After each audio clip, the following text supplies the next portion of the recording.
Bonjour les amis, alors je suis actuellement avec Laurence qui va nous raconter son histoire et on va voir dans quelle mesure on peut l'aider. À toi Euh, Laurence. Bonjour à tous. Bonjour Guy. Déjà, merci beaucoup de m'accorder ce petit temps avec toi. Et ben, écoute, je t'ai contacté parce que j'avais pas mal de questions en fait. Je te suis depuis quelque temps et voilà, ta manière de vivre avec, d'affronter, de prendre en main ta maladie me parle beaucoup. De mon côté, moi aussi, en fait, j'ai un cancer depuis plusieurs années et je Quel crois que je stade, quel prends. cancer et quel stade? Alors, j'ai eu un cancer du sein qui a été diagnostiqué en 2014, qui était un cancer assez rare qui s'appelle maladie de Paget du mamelon. Sur le coup, moi, j'ai refusé les traitements, la chimio, la chirurgie. Je voulais faire mon petit bout de chemin de mon côté.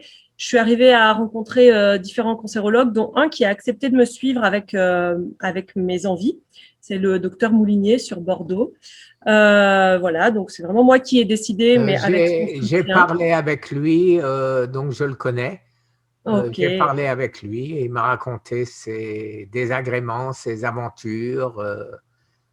Voilà, donc, mais bon, on n'a pas, j'irais dire, flashé totalement dans la mesure où il a un côté, comme il l'a écrit d'ailleurs, euh, un côté croisé. Voilà, il m'a dit, je suis un croisé. Et moi, je lui ai répondu que je n'aurais jamais pu être un croisé. Je suis quelqu'un d'ouvert, j'accepte tout le monde. Non, jamais j'aurais pu être un croisé. Voilà. Donc, Bon, j'entends, il m'a jamais dit ce terme-là parlant de lui, mais j'entends en fait son côté, oui, très engagé, un peu toujours en lutte. Il est toujours en lutte, oui, voilà. oui, Je alors que, ressens de chez lui et voilà. Je pense que j'ai eu besoin de ça parce que ça faisait écho à mon côté, moi aussi qui avait envie de me battre, un peu mon côté samouraï, mais voilà, un peu en lutte, quoi. Il est en lutte contre voilà, le système. samouraï, En lutte ça contre me le système. plaît. Samouraï, Voilà. ça me plaît parce que samouraï, il y a déjà le mot amour dedans. Et voilà. Et puis le samouraï, c'était quoi? C'était qui? C'était des gens qui se battaient pour protéger des grands bandits, donc les populations. Et donc, samouraï, quand on m'a dénommé samouraï, ça m'a plu. Croisé, j'aurais pas accepté. Hmm. Et j'ai dû expliquer d'ailleurs, puisque mon livre, je ne sais pas si tu sais, si tu l'as lu, s'appelle Ma Oui, je l'ai croisade lu. contre le cancer. Voilà, mais ma croisade, pourquoi? Parce que ça donne le temps. Quand on parle d'une croisade aujourd'hui, on ne parle pas d'aller tuer des infidèles. On parle, Bien sûr. on parle d'aller, on parle de durée, la guerre de 100 ans, enfin voilà quoi. Donc, Hmm. voilà, excuse-moi, je t'ai interrompu. Je Non, il y a fais toujours ça, je fais toujours. Il n'y a pas de souci, tu feras le montage comme tu as envie.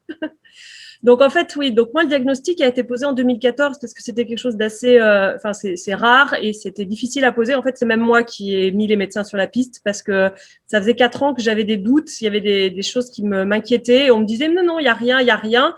Et moi, à un moment, à force de fouiller, j'ai trouvé ça et on m'a dit ah oui, peut-être, faudrait faire une biopsie et la biopsie a confirmé. Donc le diagnostic a été posé en 2014 et voilà, c'était à un stade précoce, donc je me suis dit je vais essayer de faire ce que je peux. Donc j'ai mis en place pas mal de choses. Je suis mise plutôt à une alimentation à 80% crue. Je mangeais bio déjà depuis plus d'une vingtaine d'années, quasiment végétarienne. Donc j'ai enlevé le peu de viande qui restait. J'ai enlevé les produits laitiers. Ça c'était un peu difficile. J'ai enlevé après petit à petit les céréales. Ça j'ai mis plus longtemps.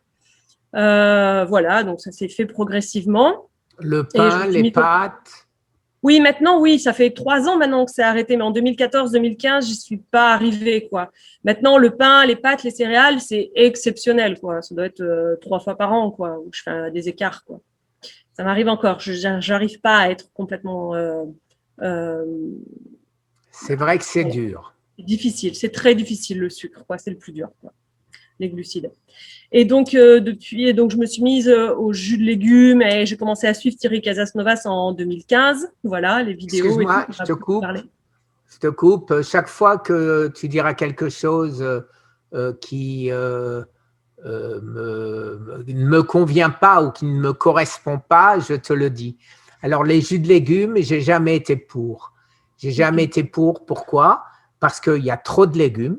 Pour faire un jus, tu mets plein de légumes et il n'y a pas l'essentiel, c'est les fibres. Et les fibres, c'est ce qui te fait digérer, c'est ce qui fait que la digestion est lente, que tout se passe bien et tout.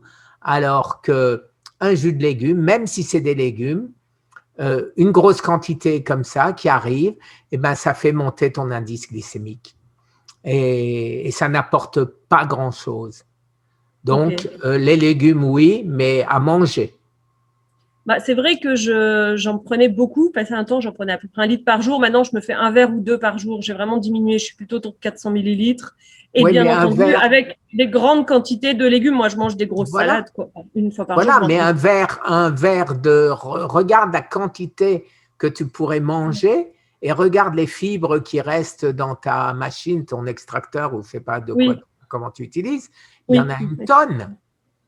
Oui, après, voilà, j'étais partie sur vraiment l'idée, et moi, ça me semblait assez juste. Après, j'entends que ce ne soit pas juste pour toi, que les légumes de nos jours étaient bien moins riches en minéraux, vitamines et tout que depuis des années, et que les légumes cultivés sont moins riches en minéraux que les légumes sauvages.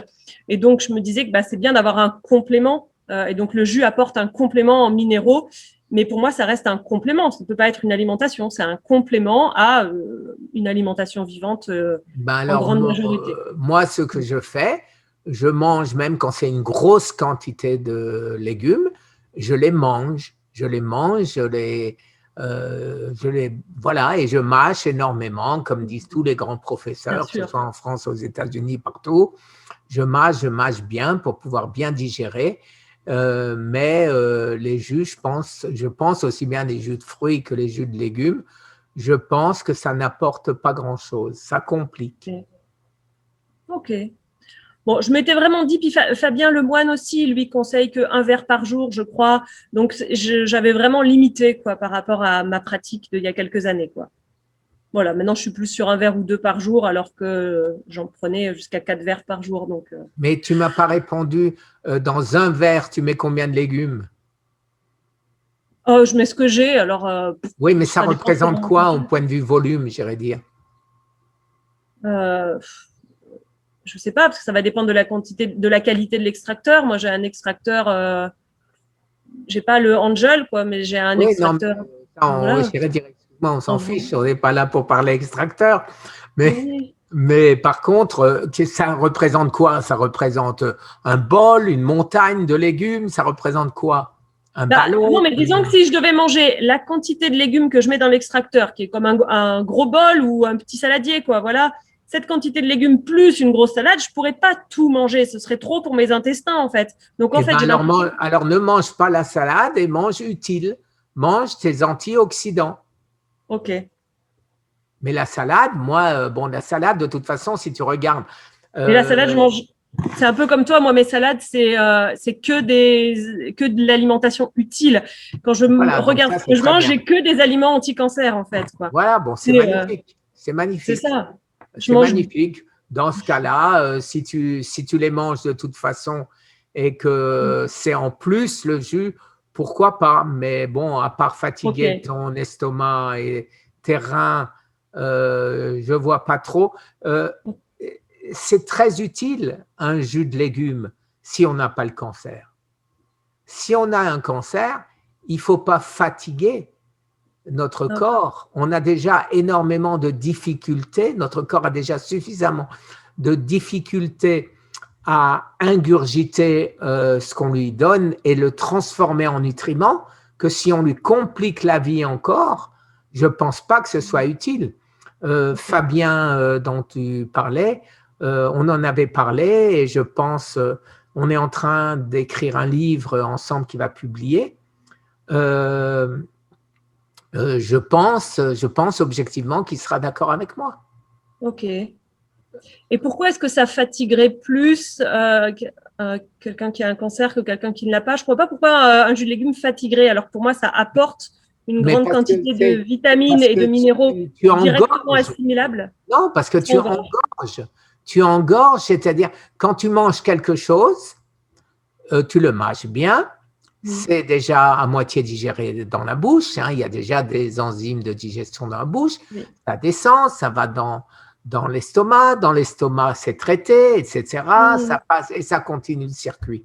Quand tu bois, ça ne s'arrête nulle part. Ça va directement dans l'estomac. Et après, tu as encrassé, j'irais dire, ton foie. Il reçoit une quantité comme ça que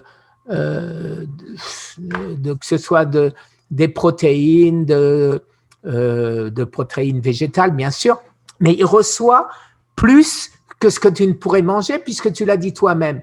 Tu ne pourrais pas manger ce que tu bois. Ok. Voilà, donc tu as répondu toute seule. Ok, super, merci, ça y est, ça me convainc. Mais je t'en prie. Et ce soir, j'aborderai le sujet comme j'ai une vidéo informative avec Jean-Marie Dessin. Je lui demanderai son avis sur les jus. D'accord, ok. Pour toi. Merci. Donc, juste, je repars pour faire un petit bilan quand même sur mon histoire. Donc, je te disais que, comme tu me demandais, donc 2014, j'ai eu le diagnostic et jusqu'en 2020, j'ai fait donc pas mal de choses. Au début, je te disais, bon, plutôt le cru. Je suis allée en Inde aussi en 2015 faire une cure en Ayurveda parce que j'avais eu cette opportunité. Voilà, pour moi, c'était important. Ensuite, vraiment, le cru, ça a été un peu plus tard.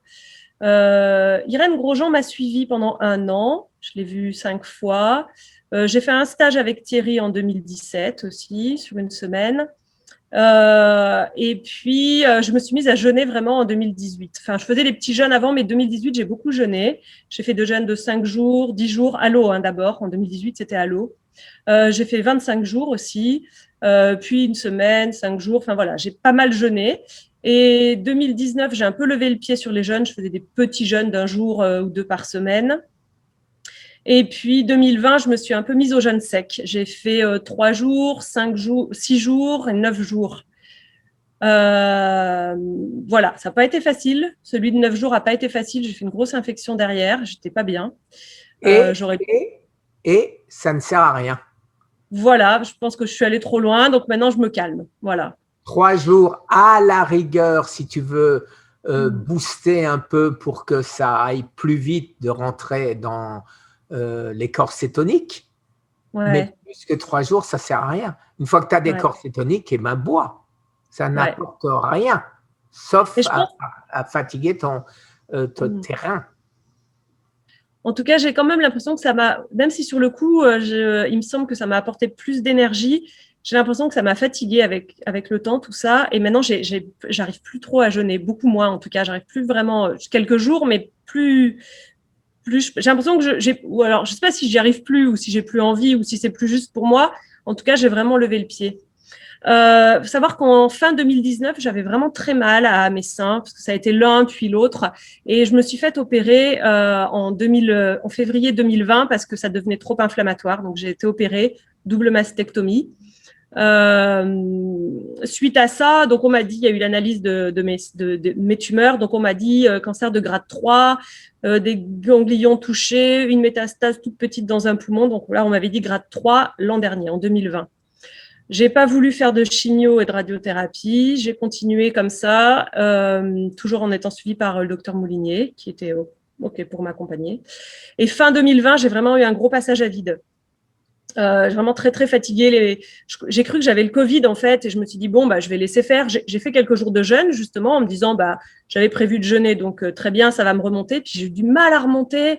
J'ai traîné, j'étais essoufflée. Donc je me disais, bon, c'est un Covid, voilà, je suis essoufflée. Et au bout d'1 mois, je suis allée voir mon médecin, fin novembre. Et il m'a dit, bon, a priori, c'est un Covid, vu ce que vous me décrivez. Mais bon, vu votre contexte, on va quand même faire un bilan sanguin, une échographie, parce que j'avais mal au ventre, au foie. Et là, les marqueurs étaient très élevés en décembre. Et là, j'ai vraiment eu peur. Moi, je me sentais m'affaiblir, j'ai vraiment eu peur. J'ai tout de suite appelé donc, mon cancéro, là, le docteur Moulinier, qui lui aussi a eu peur en voyant mes résultats. Et il m'a dit, bon, là, chimio vite en urgence. Puis tout d'un coup, il s'est dit, ah non, attends, c'est hormonodépendant ton cancer, donc on va d'abord mettre en place le traitement hormonal, on va voir comment tu réagis, puis on verra après si on met une chimio ou pas. Donc il m'a mis en place un traitement hormonal depuis le 15 décembre 2020. Donc je suis sous castration chimique avec décapeptyle et tamoxifène. Et au bout de petit à petit, progressivement, assez rapidement, mais au bout de 3 semaines, un mois, j'avais quasiment récupéré toute mon énergie, tout est revenu. Et donc, depuis, ça va mieux. Donc, je suis toujours sous traitement. Et je l'ai revu la semaine dernière. Ça se stabilise. Les marqueurs ont baissé, mais ce n'est pas encore la folie, ils sont encore très élevés. Et classiquement, c'est clair que ce qu'on me conseille maintenant, c'est de faire de la chimio. J'ai refait un scanner en décembre et là, j'en ai refait un au mois d'avril. La tumeur qu'il y avait dans les poumons, qui faisait 5 mm l'an dernier, au mars 2020, en décembre, elle en faisait 15. Là, en avril, elle faisait 13 mm. Au niveau des ganglions, ça a bien dégonflé. D'ailleurs, je suis plus essoufflée, donc là, ça va mieux. Mais voilà. Et le scanner d'avril aussi a révélé 3 petites taches sur des vertèbres. Donc voilà. Donc, je suis plutôt sur un grade 4 maintenant, avec métastase vertèbres, plus poumons, plus… voilà. Donc, je suis pleine de questions. Il y a des moments où je craque, je suis pas bien, mais j'essaye de garder le moral. Globalement, j'ai plutôt le moral. Pour bien comprendre, j'ai aussi des questions. Donc, tu as été suivi par le docteur Moulinier. Oui, je suis toujours suivie par lui. Ouais. Voilà. Donc, et j'ai vu quelqu'un d'autre après. Oui. Apparemment, donc, bon, sur un temps, ça a dû marcher ce qu'il te faisait faire. Et après, ça n'a plus marché. Alors, quelle était la chose qu'il a faite, qu'il te faisait faire et qui ne marchait plus? Puisque après, tu m'as dit, tu as eu ta vasectomie, donc il s'est passé quelque chose avant ça. Il n'a pas trop… Enfin, l'inflammation a continué, ça ralentissait, mais je ne peux pas te dire exactement… Qu'est-ce que tu faisais pendant ce temps? Il y avait plusieurs traitements de compléments. Il faudrait que je te ressorte la liste des compléments, mais des choses qui, voilà, ils me stabilisaient, qui m'accompagnaient. On a fait de l'ozone aussi. Mais bon, ce que j'aimerais comprendre, hein, c'est pas pour jeter la pierre à qui que ce soit, tu te doutes bien. Oui. Simplement, tu as fait un traitement qui n'a donc pas marché puisque ça a repris. Ça a continué, voilà, c'est ça. Et malgré la vasectomie, tu as… C'est pas vasectomie, hein, c'est pas vasectomie, c'est mastectomie. Oui, ça va. Vasectomie, non, c'est pas possible. Donc, et malgré ceci, donc, ça a progressé, donc il te restait des cellules cancéreuses qu'ils n'ont pas vues lors de cette opération. C'est ça. Voilà. Donc maintenant, je comprends. Et aujourd'hui, tu les as et donc tu fais de la chimio. Non, pour l'instant, je ne fais pas la chimio.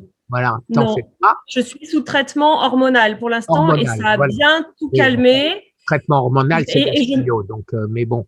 Oui, mais je ne suis pas sous une chimio. Voilà, ça, tout à fait. Ce n'est pas la chimio qui va tuer les cellules cancéreuses tout de suite. Absolument. Et justement, je me questionne là-dessus. Je me demande quel est l'intérêt. Bah oui, alors c'est là où… faire ça ou pas maintenant. Qu'est-ce qu'ils t'ont dit au sujet de l'hormonothérapie que tu as faite?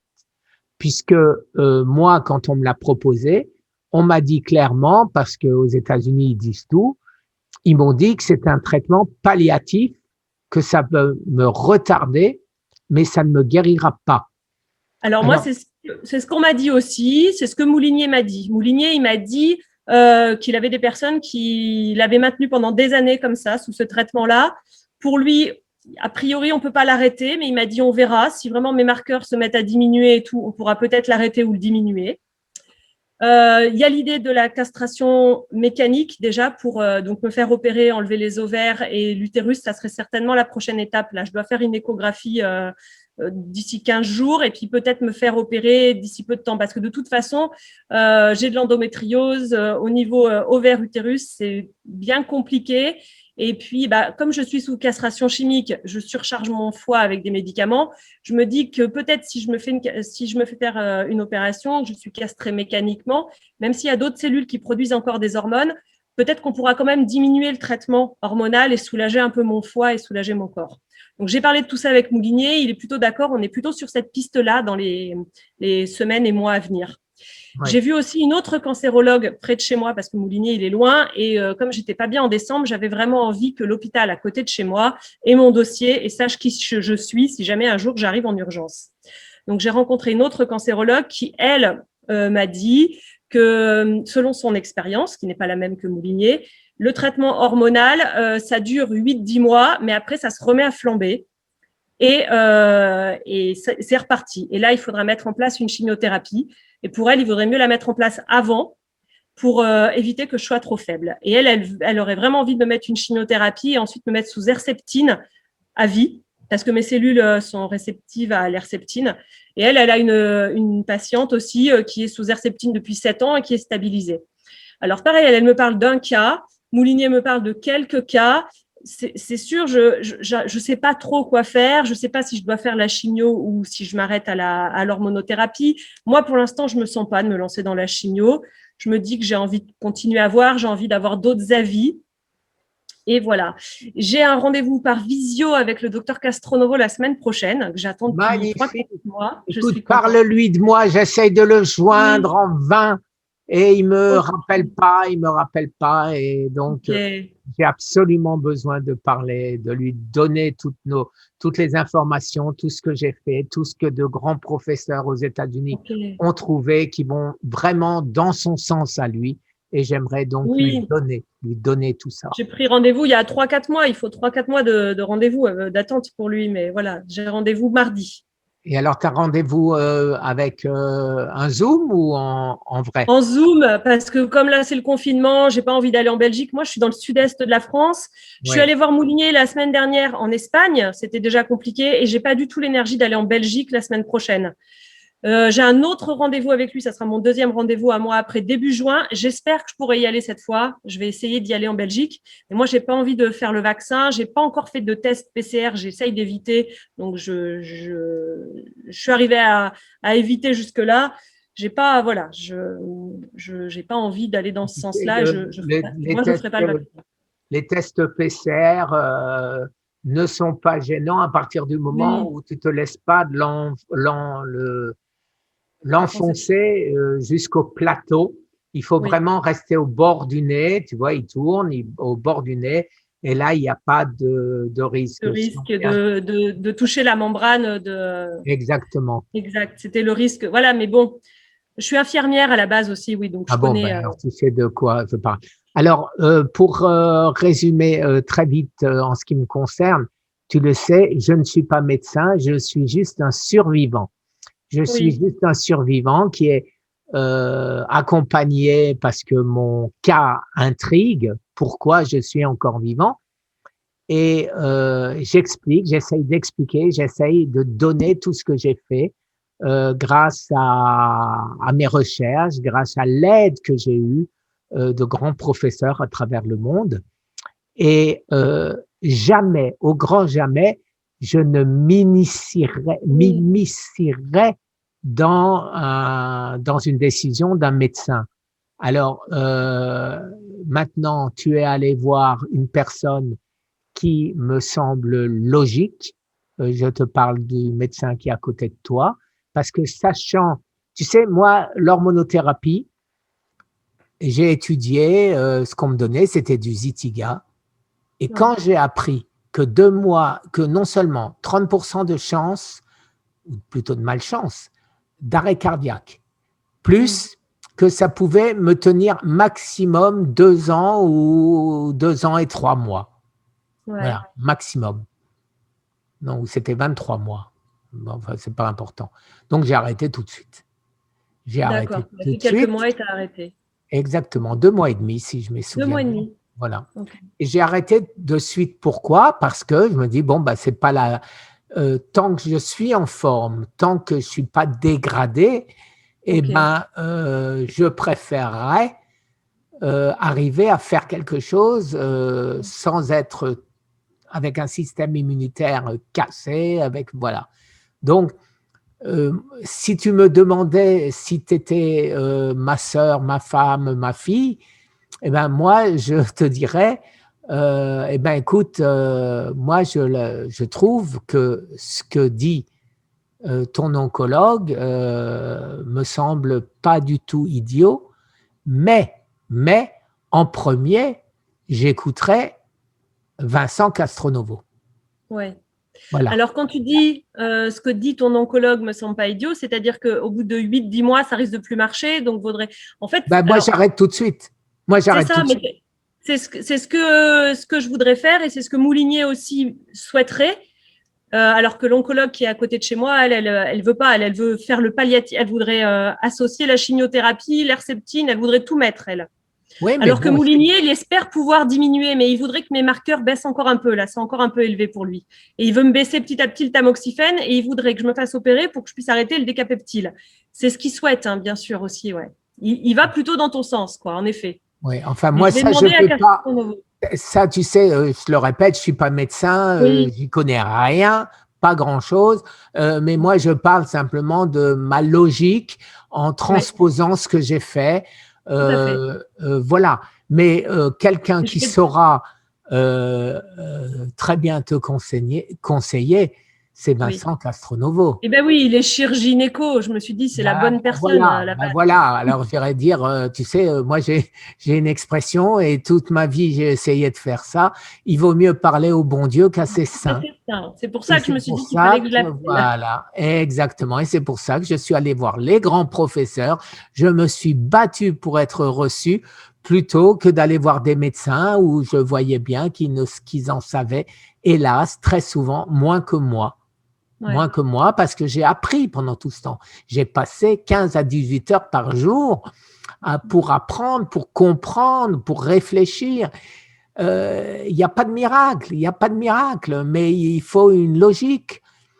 Et cette logique, il faut garder un cap et il faut garder ce cap. Il ne faut pas, ce que je peux constater avec tous les gens autour de moi qui essayent de faire, les médecins qui m'appellent pour leurs patients, et je vois à chaque fois qu'il y a des hésitations et je passe de ça à ça et puis je change d'avis et puis je fais plus ça et puis oh et puis merde je mange des fruits, excuse-moi, oh et puis zut hein, je mange des fruits, ou allez ça va pas me faire de mal hein, je vais manger un gros saladier de pâtes à la sauce tomate buitoni. Bon, eh ben on le paye. On le paye. Si on n'a pas une rigueur, ce que j'ai maintenant, moi, ça fait 2 ans et demi, de temps à autre, mon seul excès, c'est un poulet. Un poulet. Je mets 3 jours à manger mon gros poulet. Mais bon, un poulet, c'est que de la viande blanche. Je mets pas de frites avec, je mets pas de pâtes, de riz, de sucre, je mange pas des glaces, je bois pas de coca, etc. Donc, on saura très vite puisque j'ai un scanner dans le mois, là, le mois qui vient. On va savoir si effectivement je vais pouvoir faire le V de la victoire ou le V que je suis vaincu. Ce sera le V du verdict. Donc voilà à quoi je m'amuse. Mais je pense sérieusement que tu serais ma fille, je te dirais d'abord, en premier, le jeûne et l'alimentation. Mais pas de jeûne sec et le jeûne manière samouraï. Ça veut dire que dès que ça va pas, eh ben, tu manges un avocat, tu manges un poivron. Et même si c'est une fois par jour, ça reste un jeûne et c'est ce que les puristes du jeûne ne comprennent pas. C'est que quand tu manges quelque chose qui ne fait pas monter ton indice glycémique, qui donnera donc encore plus envie de manger, à ce moment-là, tu restes sous corps cétonique. La preuve en est simplement, si tu te testes, tu verras que ce n'est pas parce que tu as mangé un poivron que le lendemain, tu n'as plus de corps cétonique. Ils sont toujours là. Et donc, si tu fais ça, moi, j'ai fait disparaître mes métastases.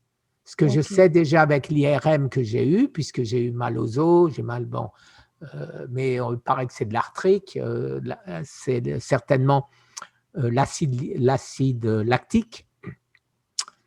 Mais par contre, là aussi, à l'IRM, on n'a pas vu de métastase.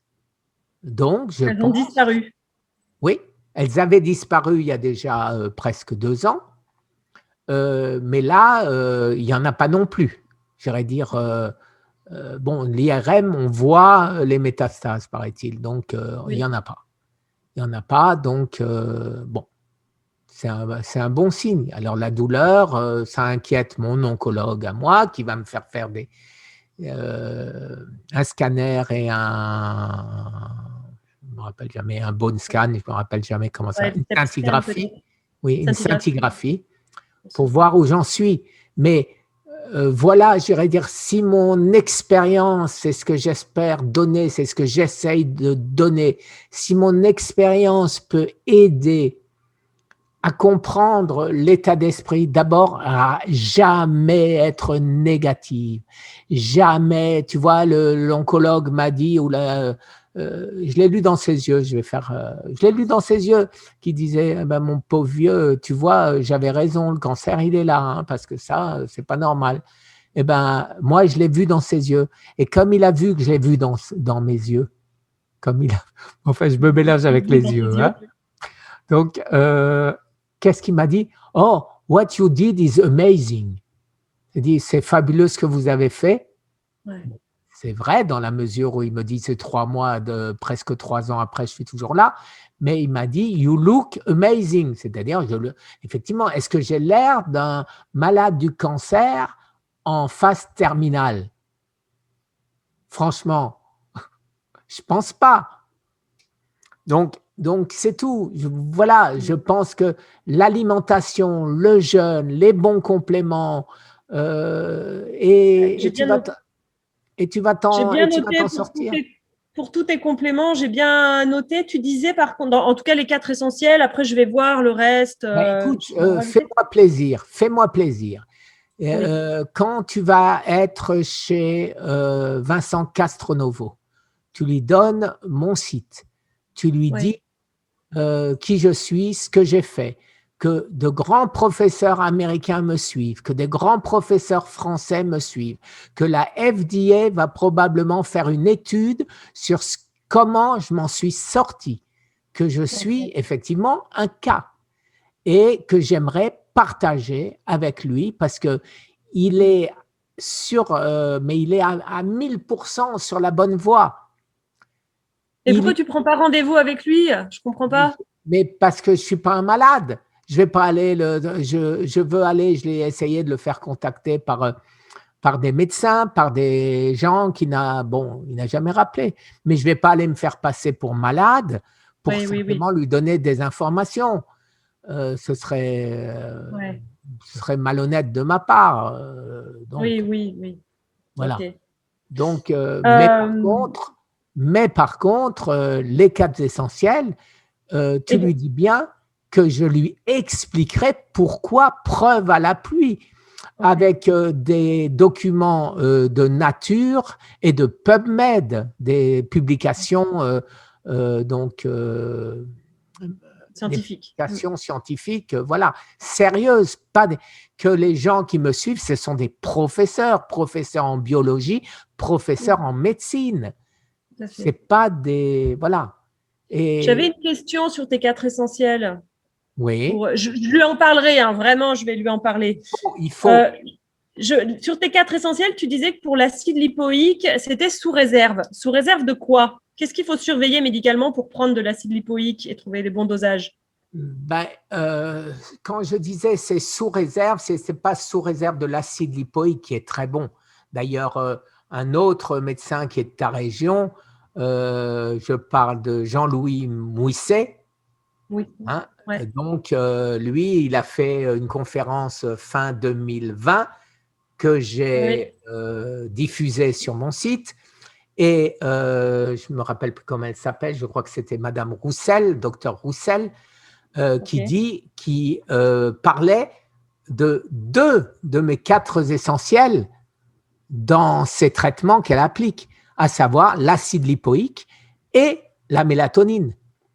Mais elle sait ce que fait l'acide lipoïque, mais elle ne sait pas qu'il faut y adjoindre le Garcinia cambogia et Oui. effectivement le CoQ10. Et en ce qui concerne le CO10, là, je ne sais plus, je sais jamais le dire en français, je sais pas. Bon, tu le verras la boîte sur mon site. Et Ok. par contre, la Et les mélatonine, dosages alors que... pardon? Ben, les Et dosages, les dosages alors? je ne me permettrai jamais de donner des dosages parce que, je ne suis pas médecin. Moi, j'ai essayé sur moi. Alors, il y en a qui parlent de 600 milligrammes. Moi, je pense que la sagesse, c'est de prendre la pilule de la boîte qu'on te donne. On te vend une boîte Ok. et le Il y a dosage une qui est sur posologie cette de... boîte, Voilà, voilà, elle n'est pas faite au hasard. Elle n'est pas bien faite au sûr. hasard. Donc, je pense qu'on peut commencer par une pilule Ok. et voir comment ça se passe. Moi, c'est ce que j'ai fait pour commencer. Après, je suis monté à 2 et il ne faut pas en prendre trop non plus, bien évidemment. C'était comme Oui, parce que moi, je vois, par exemple, l'ashwagandha pour dormir. Moi, il faut que je double, voire triple la dose pour que ce soit efficace. Enfin, la Ouais, dose classique qui était notée, ça suffisait pas. ça Donc, ne me fait absolument rien. Et d'ailleurs, si tu vois les ashwagandha, suivant les marques, ça va du 5 au triple, ou du simple au quintuple, les dosages. Il y en a qui ont des 2 j'en ai grammes. une, c'est de la poudre à 100. Moi, j'ai de la poudre à 100% bio. Ouais, Chez je t'enverrai le lien si tu veux. C'est de la poudre 100% et je pense que c'est de la qualité, mais bon, voilà, ça me semble. ouais. Moi, ça m'a jamais. Donc voilà. Après, il y a une petite cuillère. Au début, ils disent une cuillère par jour. Moi, j'en ai pris 2 et puis je vois bien que souvent, j'en prends 2 et il m'en faut une troisième quand je me réveille dans la nuit, quoi. Et ça m'aide à dormir, hein, vraiment. Ouais, Et dès que j'ai arrêté une semaine, je dors plus. Donc, je Jean-Marie reprends. Je fais des Dessin, pauses. Jean-Marie Dessin, qui travaille dans des EHPAD, Oui. me dit et dit à ses patients que c'est utile. Moi, ça ne m'a jamais rien fait, de même que les 20 milligrammes de mélatonine, alors qu'il faut en prendre Ouais. 2, paraît-il, pour dormir, 2 à Ah oui. 3. Toi, tu Eh prends ben, 20. Ok, j'ai pas essayé la 20, mélatonine encore. Je voulais essayer. mais voilà, mais 20, c'est pour le cancer, c'est pas pour dormir. Ah, Et d'ailleurs, d'accord. cette docteure Roussel, elle le dit aussi. Et la différence, c'est qu'elle ne sait pas ce que ça fait. Elle sait que ça marche, ça fait réduire les cellules du Ok. cancer, mais personne ne sait Ok, ce que ça fait. Mais par contre, tu diras à Vincent que moi, je sais et que je le sais et qu'on l'a publié et qu'on a compris pourquoi. Donc toi, tu prends 20 milligrammes et entre Oui. autres, avec tout ce que tu prends, ça a permis de diminuer 20 Ben moi, milligrammes, hein, c'est ça.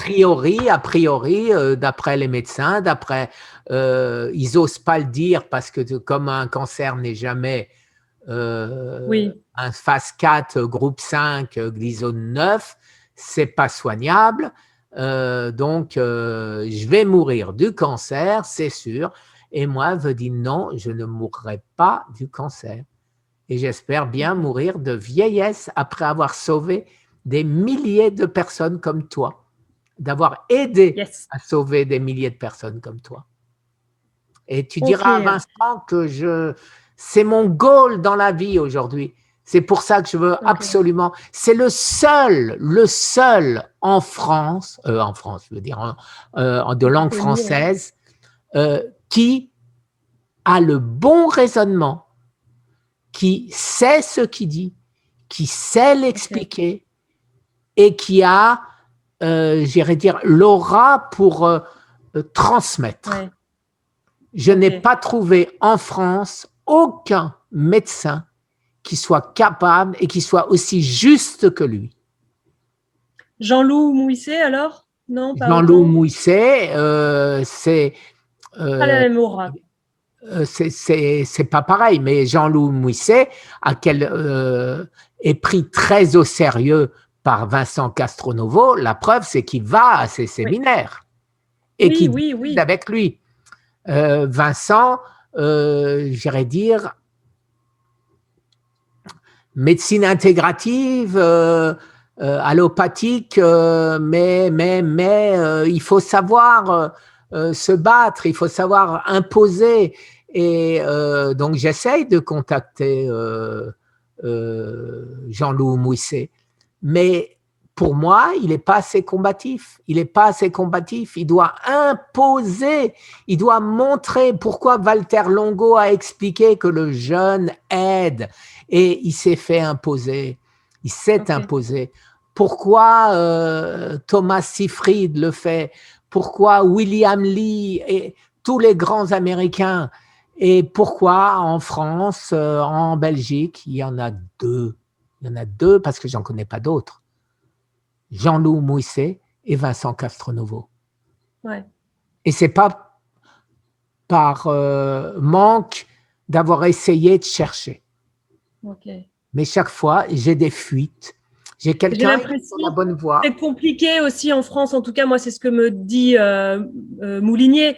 C'est hyper compliqué de s'imposer. Dès qu'il y a quelqu'un qui essaye de dire quelque chose, il se fait emmerder quoi, par l'ordre des médecins. Mais oui, mais c'est compliqué avec Big Pharma. Quoi. Ils peuvent rien dire, ils peuvent rien dire. Quoi. Moi, si tu as regardé mes vidéos, je me suis battu avec le ministère de la Santé, je me suis battu avec l'INCA, avec l'ARC, avec je ne sais plus, cancer, je ne sais plus quoi. Bon, tous les organismes officiels à qui j'ai dit, et surtout nos États, j'ai écrit à Macron, j'ai écrit à son épouse, je lui ai dit quoi? Qu'est-ce qu'on peut dire, nous, mourants du cancer? Parce que tu es mourante du cancer, d'après la médecine officielle. Moi aussi. Oui. Donc, qu'est-ce que nos gouvernants ont comme devoir? De nous aider. Et nous, qu'est-ce qu'on a comme droit? De nous faire aider. Eh bien non. On est stade 4, on est considéré comme mort. Et donc, on ne s'occupe plus de nous. On est foutu. Quand on est à l'hôpital, on nous renvoie à la maison pour mourir tranquillement à la maison. Et non, après on nous propose les protocoles officiels, quoi, voilà. Non, mais il y en a plus. Qui nous aident à mourir à la maison un peu plus vite. Oui, non, mais excuse-moi, il n'y en a plus après. Il n'y en a plus. À partir d'un moment, moi, quand je suis allé voir en France, à Strasbourg, et aux États-Unis, dans 2 hôpitaux différents, on m'a dit, vous êtes foutus, il n'y a plus rien à faire. Plus d'opérations, plus de chimio, il n'y a plus rien à faire. C'est trop avancé. Okay. Moi, on m'a encore proposé des chimios, mais je ne sais pas si c'est pour ralentir ou… Oui, alors il y a la chimio palliative, que celle-là, personnellement, je suis contre, parce qu'il n'y a aucune preuve que ça fait durer quoi que ce soit en plus. Mais par contre, ce qui est certain, c'est que ça fait souffrir les restes du temps. Et ça, c'est pas moi qui le dis, c'est le professeur Thomas Seyfried. Oui. Hein? Irène Grosjean aussi le dit vraiment, que les personnes qui sont en fin de vie… Tu sais, moi, j'écoute religieusement, mais je ne veux pas prendre comme référence les gens qui sont considérés comme des charlatans, dont moi. Oui, c'est des avis, hein. C'est juste des avis, mais en tout cas, je sais qu'Irène me disait qu'en accompagnant des personnes en fin de vie de cancer, que les personnes qui n'avaient pas de chimio souffraient moins, ou même une personne qui m'accompagnait sur le jeûne, il y a quand même moins de souffrance physique qu'avec la chimio. Absolument, absolument. Voilà. Du constat, elle ne parlait pas de les sauver ou pas, elle disait juste la souffrance.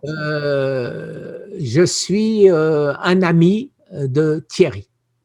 Oui. Voilà, tu as parlé de Thierry, on a fait des vidéos ensemble, on parle, il m'envoie des emails, je lui envoie des emails, on se fait des MP3. Quand j'ai des questions, je me pose quelque chose. Et je peux dire que Thierry m'a toujours soutenu dans tout ce que j'ai fait. Il n'a jamais dit non, tu te trompes, tu ne devrais pas faire ça. Jamais, jamais. Alors, il est très loin de l'image de charlatan, de gourou pour lequel… Voilà.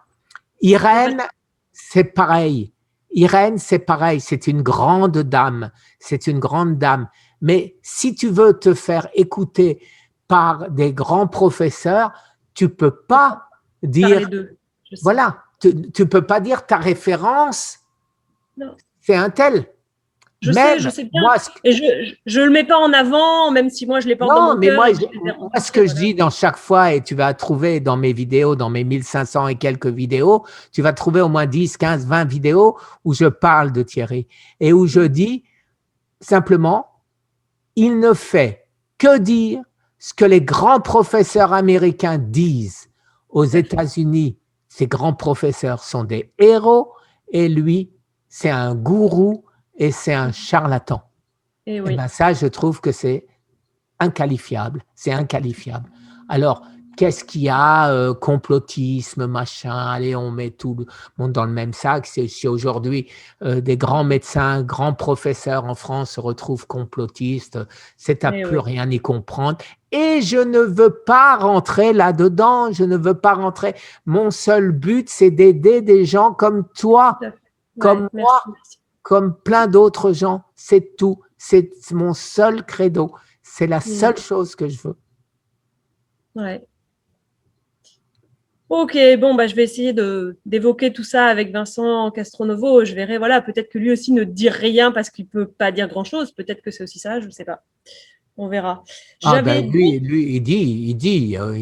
Oui, il en dit beaucoup quand même. Il s'engage quand même. Il a une parole, mais il est professeur, voilà, il peut, quoi. Bien sûr. Et non, je pense que Vincent, c'est la personne la plus à écouter. Mange comme il dit qu'il faut manger. Répare ton système immunitaire comme il le dit, ton microbiote comme il le dit, et tout ira bien. Faut pas aller chercher de midi à 14h. Notre corps est intelligent. Et il faut le laisser travailler, il faut le laisser faire ce qu'il a envie. Et ce n'est pas pour autant qu'on doit être contre la médecine allopathique, parce que c'est ce que je dis, tu vois, je recommence. Mastectomie. Voilà. Ce n'est pas un truc courant chez les garçons à dire. Donc, quand… Oui, j'en ai eu besoin. Et au mois de décembre, j'étais vraiment pas bien et j'ai eu besoin du traitement. Il y a eu un moment où j'avais besoin. Mais maintenant, voilà, je dis peut-être, maintenant que je suis remontée, je peux m'arrêter. Et j'ai la tante d'un de mes amis qui a eu une tumeur, mais une balle de tennis dans le sein. Et elle était parfaitement encapsulée. Donc, ils lui ont enlevé. Ils ne l'ont pas percée. Elle n'a même pas eu besoin de chimio derrière.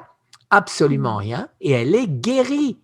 Et alors, cracher sur la médecine allopathique, c'est la même connerie que ceux qui crachent sur le jeûne ou sur les compléments alimentaires. Mais oui, moi je me sens vraiment. Et comme d'ailleurs, je ne sais plus qui c'est qui le disait dans les conférences de Mouissé là du mois de décembre, c'est que je crois que c'est Castronovo peut-être, je ne sais plus. Faut pas parler de médecine parallèle, elles se rencontrent jamais, mais vraiment de médecine complémentaire. Et moi je me sens vraiment entre les deux en tant qu'infirmière. Je suis infirmière d'un côté, je me sens très naturopathe de l'autre. Je suis à la fois mon propre patient et puis voilà. Œuvrons dans le même sens, œuvrons pour la vie, pour préserver la vie, pour accompagner la vie, quoi. Et voilà. Il y a une seule médecine, il n'y a pas des médecines différentes, il y a une seule médecine. Voilà. Je voulais te demander encore, je te pose toutes mes questions comme ça, après je continue à échanger, mais je ne veux pas non plus t'embêter. Non, tu m'embêtes absolument pas. Pour mesurer les corps cétoniques, tu as quoi comme appareil? Parce que je ne le fais pas encore. Tu peux acheter un appareil qui, pour moi, ne fonctionnait pas. Je ne me rappelle plus son nom, mais je t'enverrai le lien. C'est quasiment le seul, tu sais. C'est un appareil qui fait en même temps le sucre et les corps cétoniques. Je ne me rappelle plus son nom. Et je ne sais pas si c'est d'ailleurs disponible en France. Mais voilà, il y en a plusieurs sur Internet. C'est pour ça que je voulais savoir ce que toi, tu utilisais. Bref, c'est pas grave, je vais trouver. Bon, je ne l'utilise pas parce que je sais très bien. Si tu prends simplement les petites… comment ça s'appelle, les bandelettes, tu sais, que tu trempes dans l'urine, tu vois bien que ça devient tout rouge foncé, tu vois bien que tu as beaucoup de corps cétoniques et tant que tu ne fais pas d'excès, tant que tu ne sors pas du régime, de ce type de régime, keto. C'est pas un régime cétogène que je fais, c'est un régime cétogène amélioré. C'est un régime cétogène, tu le sais, où j'ai enlevé encore plein de choses. Et surtout, je ne prends pas les 3/4 de gras. Oui, moi non plus, je peux pas. J'ai essayé en fait de prendre beaucoup de gras et je pense que je me suis défoncé le foie. Donc je ne prends pas les 3/4, je ne prends pas la viande, je ne prends pas le lait. Bon, tu le sais, tout ça, tu le sais. Je le sais, en fait. À chaque fois que je regarde tes vidéos sur l'alimentation, je fais, mais c'est exactement ce que je mange. J'en parlais avec mon mari et je disais, mais de toute façon, c'est ce que je mange. Voilà. Alors, je fais encore des écarts, mais je sais que je dois pas le faire, mais je sais ce que je dois manger. Et voilà, là-dessus, j'ai vraiment la bonne direction, je pense. Et tu sais que le cancer, c'est l'inflammation, donc prendre le maximum d'anti-inflammatoires. Je dis bien naturel. Naturel, oui. Curcuma, gingembre, thé vert, etc., etc. Ouais. Par contre, le thé vert matcha le matin sans rien, moi, c'est trop pour moi. C'est comme un café. Le sencha, il passe, mais le matcha. Bah alors, prends du sencha.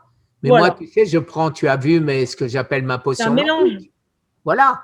Je mets tout dedans et je mets un quart de cuillère à café. C'est rien du tout. Ah oui, c'est rien du tout. C'est vrai que moi, je mets une bonne demi-cuillère à café. C'est pour ça. Oui, mais comment il faudrait pour que nos reins puissent éliminer, il faudrait boire entre 2 litres et 2 litres et demi par jour. Et ben, quand tu bois 2 litres de thé comme ça, tu l'as ta dose, hein, à raison de, je sais pas, 8 bouteilles avec, ça fait 2 cuillères à café, quoi, dans la journée. Donc, ok, voilà. Merci pour ça. Je vais regarder sur ton site pour adhérer à l'association et comment. Tu adhères simplement. Tu adhères simplement à à cancer thérapie. C'est pareil. Je n'ai pas fait de séparation entre mes 2 associations non-profit, je dis bien, aux États-Unis. Et ma loi 1901 française. Donc, mais tout le monde s'abonne sur cancer thérapie. Aujourd'hui. Oui. Alors, oui, non, en fait, c'est voilà. C'est pour soutenir l'association, pour être en lien et rester en lien. Mais bon, voilà, je vais voir tout ça sur le. Voilà, il suffit que tu suives, tu suis tout. Et puis, je suis déjà, donc, voilà. Okay. Je crois que c'est à peu près bon pour les questions que j'avais à peu près. Ouais, je me demandais ce que tu avais fait de plus, comme si tu avais fait une chimio en plus que le traitement hormonal, toi, mais non, en fait. Tu as fait 2 mois et demi de traitement hormonal et après tu as arrêté. Ouais. Ok. Et j'ai eu une opération. Tu sais, au début, on me donnait du Firmagon. Oui. Et après, comme on m'a dit que j'avais que maximum quelques mois à vivre, plutôt que d'avoir des aspects, comment on dit, des cloques, bon, au lieu d'avoir des inflammations, des boules, des cloques qui me faisaient très mal avec le Firmagon, on a arrêté et il m'a proposé pratiquement, c'est pas enlever les bourses, c'est ouvrir la boîte et couper les fils, ça s'appelle, je ne me rappelle plus comment ça s'appelle. Ok. Pour éviter les abcès. Orchéotomie ou quelque chose comme ça. D'accord. Mais donc, et maintenant, effectivement, je le regrette de l'avoir fait parce que, 1, je suis encore vivant, et 2, bon, de toute façon, pour avoir des enfants, ce n'était pas très grave. Hein. À 70 ans bientôt, dans 1 an, j'avais plus envie d'enfants et ma femme non plus. Mais par contre, aujourd'hui, de plus en plus, le côté que c'est une maladie de la prostate, de la testostérone, s'est remis en cause. Ça fait 10 ans maintenant que des professeurs, dont en Belgique, 3 professeurs, disent que c'est absolument le contraire. Et c'est d'une logique implacable. Pourquoi ? Parce que qui c'est qui attrape un cancer de la prostate ? C'est les jeunes en pleine forme qui ont plein de testostérone ou c'est les petits vieux ? Oui, C'est ouais, c'est plus âgé. C'est quand on a une baisse de la testostérone. Exactement, voilà, c'est la logique. Et pendant 60 ans, on a enlevé des prostates à des gens, voilà, pour rien. C'était certainement pas là le souci, quoi. Ouais. Voilà. Ouais, ça me questionne sur est-ce que je me fais opérer ou pas, mais je vais voir avec Vincent Castronovo, quoi. De toute façon, à partir du moment où tu as un risque, et que ça ne te changera pas ta vie, le fait d'être opéré, pour moi, mes enfants, je dirais, fais-le. Je te dis à toi de le faire parce que jamais je donne de conseils à qui que ce soit. Je pense aussi, c'est ce que je me dis. Je sens que voilà, de diminuer les hormones fait que je me sens mieux physiquement avec la castration chimique. Donc, autant me faire opérer pour pouvoir baisser les médicaments. Et de toute façon, voilà, j'ai fait le deuil d'une grossesse. J'ai jamais eu d'enfant parce que ça n'a jamais fonctionné chez moi. Je pense qu'il y a des problèmes hormonaux depuis bien, bien longtemps. Je pense que voilà, j'ai dû avoir des perturbateurs endocriniens. J'ai eu beaucoup de stress dans l'adolescence au moment de la mise en place du système hormonal. Donc voilà, c'est compliqué depuis toujours, de l'endométriose. Et j'ai jamais pu avoir d'enfant malgré des années d'essai. Donc, et puis j'ai 41 ans, bientôt 42. Et voilà, je me dis, avec ma santé, puis mon mari me dit que lui aussi, il veut d'abord que je prenne soin de moi. Et on va pas essayer d'avoir un enfant. Enfin là, le plus important, c'est que je sauve ma peau, quoi. Évidemment. Donc, je vais laisser tomber l'envie d'avoir un enfant, même si j'y ai encore cru jusque l'an dernier, quoi. Mais là, ça fait 1 an que je me dis, OK, c'est bon, je laisse tomber. Et il y en a tellement des pauvres petits orphelins. Mais on a voulu adopter, mais il n'y en a pas tant que ça en France, c'est compliqué. On est parents adoptants, on a fait tous les dossiers et tout, mais il y a très peu d'adoptions possibles en France. Et puis, même mon mari, vu ma santé, il me dit, moi, quand il m'a vu au mois de décembre très, très fragile, il m'a dit, là, je crois que depuis le mois de décembre, j'ai plus envie d'adopter, moi. Je veux pas me retrouver avec un enfant sans toi, quoi. Il a eu peur. Il a vraiment eu peur de me perdre. Bien sûr. Donc voilà, le projet d'un enfant, je vais m'occuper des enfants des autres. Eh ben voilà, écoute, je suis très content de cette conversation et surtout, je te demanderai, si tu veux bien, de me recontacter après Vincent. Oui. Et on en parlera si tu veux. Oui. Et surtout, bats-toi pour moi. Bats-toi pour moi, pour qu'il me compte. Pour moi déjà, hein, excuse-moi. Oui, je me bats d'abord pour moi et puis après pour les autres. Mais merci de ton évident. Mais c'est évident ça. Mais c'est pour toi aussi. Mais pas que pour moi, c'est pour moi et les autres. J'entends bien, moi aussi. Je me dis toujours, vivement que je sois guérie, je serai un témoin, quoi, que c'est possible. Comme toi, quoi. Exactement. Je veux ça, quoi. Et je suis certain que Vincent, quand je le mettrai en rapport avec les professeurs qui vont lui expliquer le pourquoi du comment, qui vont lui expliquer pourquoi je suis en vie. Moi, je n'ai pas tout compris. Bien sûr, pourquoi je suis en vie. Et lui, il me l'a expliqué 10 fois. Alors moi, qu'est-ce que je fais? Je lui dis, écoute, tu me permets, il n'est pas là, tiens, tu permets que je t'enregistre parce qu'il faudra que je réécoute 10 fois ce que tu vas me dire pour arriver à comprendre. Et je ne comprends toujours pas. Tu veux que je lui parle de qui? Donc de Thomas Seyfried, tu m'as dit, non, et puis… Parle-lui de moi et tu lui dis que j'ai toutes les informations des grands professeurs en France, aux États-Unis, biologistes, médecins. Oui, mais peut-être… C'est un professeur, lui, peut-être il a besoin de noms pour être convaincu. Oui, mais bon, je ne vais pas donner de noms comme ça. Bon, tu les connais, les gens que je fréquente, mais moi, je ne vais pas demander, sans avoir demandé aux personnes concernées, si je peux parler d'eux à un tiers. D'accord, ok. Voilà, donc, mais par contre, à lui, je lui dirai, appelle un tel. Ok. Voilà. Et il t'expliquera. Et je préviendrai ce un tel. Ouais. Voilà. Ok, écoute, je te tiens au courant. Je te fais un mail. Exactement. Et on reprendra le temps d'un échange si besoin, voilà. Voilà. Et il comprendra pourquoi les 4 essentiels. Et il va nous trouver, il va nous aider, il va trouver la recherche qu'on est en train de faire. On est en train de prouver ce qu'on est en train de dire avec un grand laboratoire à Paris qui fait les essais sur des souris. Tu m'as dit, oui, tu l'as dit il n'y a pas longtemps avec Oui. Pasteur en plus. Oui, ben, ce ne sera peut-être pas Pasteur parce que Pasteur, bon. ils ont des délais. Ok. Sachant qu'il y a 200 000 personnes par an qui meurent, je n'ai pas envie d'attendre un an, une place chez Pasteur. Hein. Je préfère aller ailleurs et sauver 200 000 personnes de plus. Pour tes 4 essentiels, tu peux me redonner les 4 noms alors? Parce que moi, j'ai noté le sodium R-lipate ou l'acide lipoïque. Oui, mais tu regardes, mais la a changé un petit peu, il me semble.